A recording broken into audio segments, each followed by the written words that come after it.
Yesterday biryani பண்றதுக்காக வாங்கி வச்சிருந்த புதினா, கொத்தமல்லி இதெல்லாம் நெறைய இருந்ததுனால, இன்னைக்கு காலையில இட்லிக்கு இந்த கதம்ப சட்னி தான் ரெடி பண்ணியிருந்தேன்.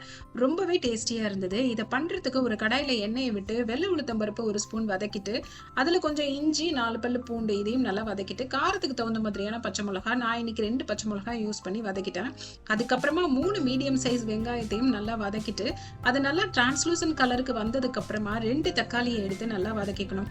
தக்காளி சுருண்டு வந்ததுக்கு அப்புறமா ஸ்டவ் ஆஃப் பண்ணிட்டு ஒரு கைப்பிடி அளவு புதினா, கொத்தமல்லி இதையும் சேர்த்து வதக்கிட்டு, ஆற விட்டதுக்கு அப்புறமா கொஞ்சமா உப்பு சேர்த்து மிக்ஸி ஜார்ல கொர கொரன்னு அரைச்சு எடுத்துட்டோம்னா, டேஸ்டியான சட்னி ரெடி ஆயிடும். தாளிப்புக்கு கடுகு மட்டும் போட்டு தாளிச்சா போதும். உங்களுக்கு வேணும்னா இன்னும் கொஞ்சம் கருவேப்பிலையும் சேர்த்துக்கலாம். நான் இந்த சட்னி வதக்கும் போதே கருவேப்பிலையும் சேர்த்து கொஞ்சம் வதக்கிட்டேன். அதனால இதுல தாளிப்புக்கு கருவேப்பிலை சேர்க்கல. வெறும் கடுகு மட்டும் தாளிச்சு அதோட சேர்த்துட்டேன். இந்த சட்னிய சூடான இட்லிக்கும் முறுமுறு தோசைக்குமே வச்சு சாப்பிடலாம். ஒரு நாள் காலையில இது ரெடி பண்ணிட்டோம்னா, காலையில இட்லிக்கு நைட்டு தோசைக்குமே வச்சு சாப்பிடலாம். ஒரு தடவை செஞ்சுட்டோம்னா மறுபடியும் மறுபடியும் இந்த சட்னியை செஞ்சுட்டே இருப்போம். நீங்களும் இதை ட்ரை பண்ணி பாருங்க.